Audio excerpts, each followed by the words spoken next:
yana yanaşmak mı istedim?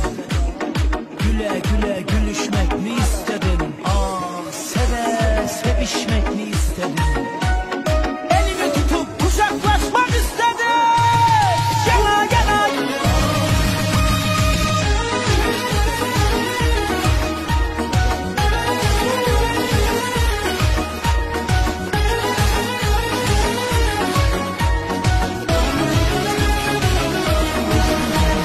Gözlerimde kalıp gitti gözleri, yüreğimni yolup gitti sözleri. Hayalimde muhurlanıp kaldı bu çarak çarak çaraklanan yüzleri.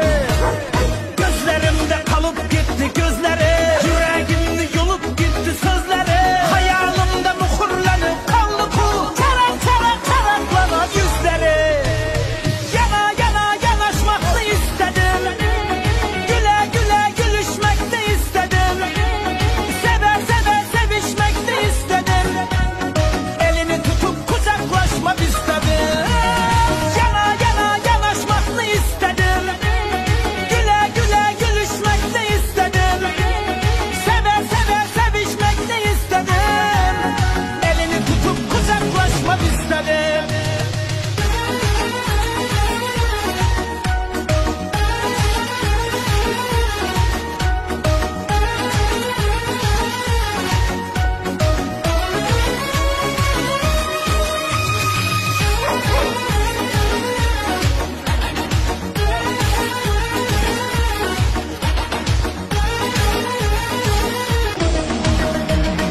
Yana yana yanaşmak mı istedim?